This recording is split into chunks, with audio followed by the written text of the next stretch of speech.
Queensland Sports Minister Sterling Hinchliffe announced the Brisbane Showgrounds will be redeveloped to host the AFL Brisbane Lions team and cricket's Brisbane Heat as the Gabba undergoes a 2032 Olympics revamp. But the state government will stump up only a third of the cost of the Gabba rebuild. Brisbane City Council, the RNA and the AFL and Queensland Cricket have been asked to foot the bill for the rest of the expected $137 million 20,000 seat stadium. And then on Sunday, Brisbane Lord Mayor Adrian Schrinner, who said he only heard about the RNA plans through the media, resigned from the Brisbane 2032 Olympic and Paralympic Games Intergovernmental Leaders Forum, saying it was a pointless talk fest. Well, former Brisbane City Councillor and Greens mayoral candidate Jono Sriranganathan was at the protest this morning, and he cycled across the bridge to our studios here at South Bank. Hello, Jono. Hey, yeah, doing a little bit sweaty after a quick ride, but I made it over. How was it? It was good. We blocked all the front entrances to 1 William Street. Sorry, I was meaning, how was the ride? The ride was hot, but it was safe because I had some safe separated bikeways, which was a pleasure. Hear. Now, how many people turned up to the protest? Dozens, and I was surprised that we managed to get so many people with only like 24 hours notice. We blocked both the major entrances to 1 William Street, and hundreds of public servants were like going around the side entrance at the back, and then we marched around there and I guess made our point pretty well. And there was a strong police presence, but the action was very peaceful. We got our message across, and I hope that Labor is listening. We know that after so much pressure from the local community and Greens representatives, the LNP are now buckling and are starting to shift their position. But it's important to acknowledge that although the mayor's resignation from that particular committee sounded like a big deal, it was kind of a symbolic move, because the Brisbane City Council is still actively supporting the Olympics, even though the Gabba is part of that Olympics plan. So our position is that Schrinner is still sitting on the fence. The LNP are sitting on the fence, but the federal Labor have backed away from supporting this project. The International Olympics Committee say the Gabba rebuild's not necessary. You've got Greens representatives for that area at all three levels of government who say they don't want this. Queensland Labor is really on their own at this point.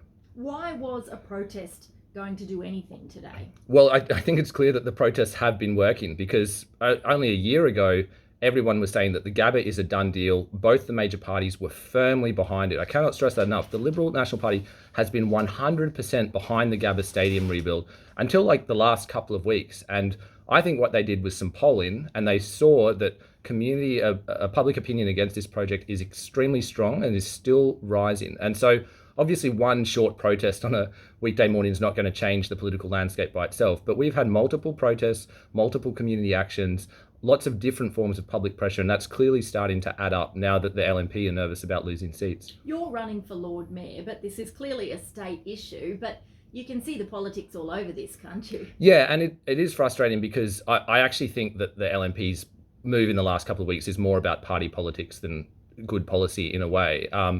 I guess I'd say that the project has always been a bad project. What's changed now is that voters are waking up to that situation. But I was opposed to this project right from the start when Brisbane City Council first proposed the bid. So the Olympics started because the Liberal National Party at the council under Graham Quirk and then Adrian Schrinner started pushing this. So although now the state government is predominantly in charge of the thing, the council is definitely still involved and has a lot of levers to pull. And the Greens have been saying that we will not support an Olympics if the Gabba is a part of that proposal. So take us back to first principles. What do you want to see happen? We want to see the community put back into control of this entire process. Obviously, there are different stadium options on the table. There are some people who are saying that Brisbane should pull out of the Olympics bid altogether. But the point is that decision should be made democratically and transparently. Up until now, all these big decisions have been made behind closed doors by politicians in consultation with big business. So before the community can even have an informed conversation about the best way forward, we need to know how much does it cost in full, because we know that $2.7 billion turned out to be an underestimate. Initially, they were telling us the stadium would cost $1 billion, then $2.7 billion. Now it looks like it's more than $3 billion when you factor in the closure of East Brisbane State School and the new facility for the Lions and cricket. So they haven't even been straight with us about the figures. It's hard to say this is what we want to happen when there's so little transparent information available. But there are alternative stadiums. We've seen that Paris, for example, are holding their opening ceremony on the river. So we don't even necessarily need a big stadium for opening and closing ceremonies. There are lots of options on the table. I'm not advocating any one single option right now. I'm saying let's take big business and corporate influence out of this decision and make it democratically and transparently. And right now, Labor is not listening to the democratic will of the people. On ABC Radio Brisbane, I'm Rachel Mealy. I'm talking to the former Brisbane City Councillor and Greens mayoral candidate Jonathan Sriranganathan, who's fresh from a protest over at 1 William Street this morning. Jonathan, $137 billion needed to pay for a 20,000 seat stadium at the RNA. Should those costs have been factored into the overall estimate of $2.7 billion for the rebuild in the first place? Yeah, I mean, I think the $137 million seems to have come out of nowhere, probably because the cost estimates for the original project have increased, right? So construction costs are still rising. The government probably initially thought that $2.7 billion was enough, including any relocation costs. And now they've realized, oh, we can't fund replacement stadiums within that budget. So now they're looking around for more money.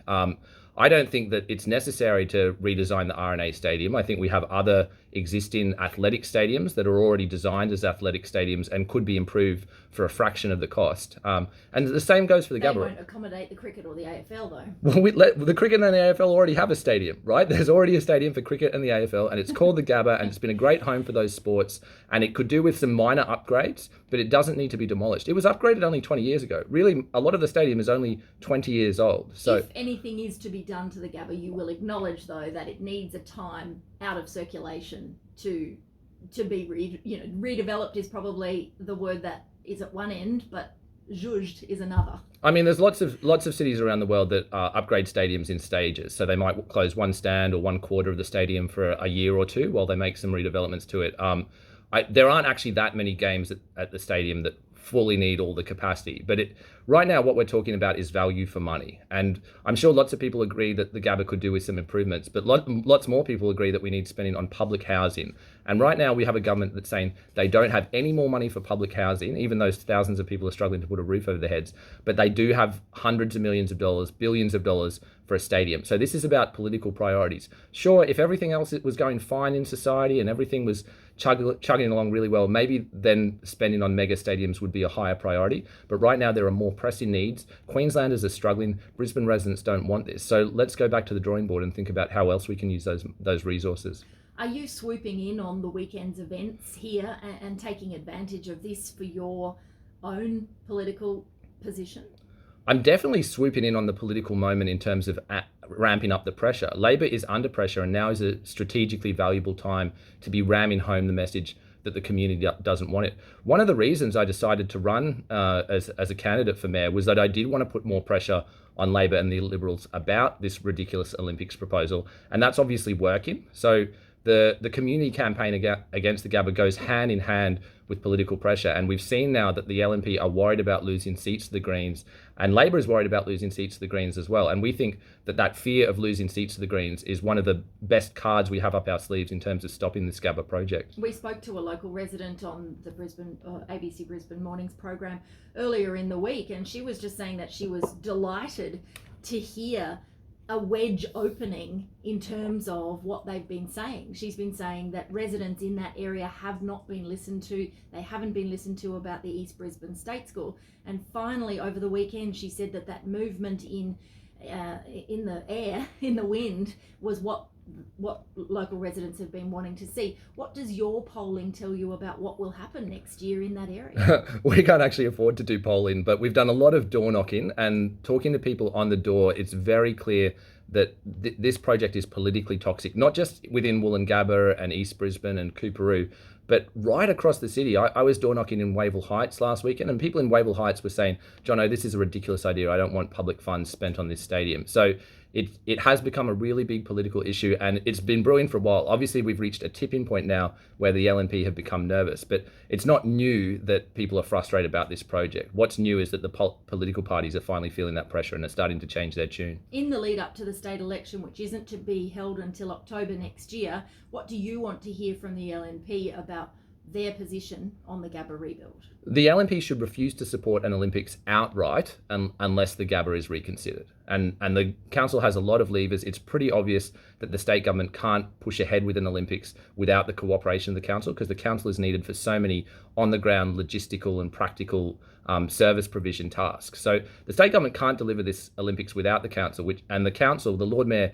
is a co-signatory to the host city agreement. So we want the Lord Mayor to pull his support fully until the Gabba is sent back to the drawing board. Thanks for coming in this morning, Jono. Thanks so much. That's Jonathan Sri Ranganathan, who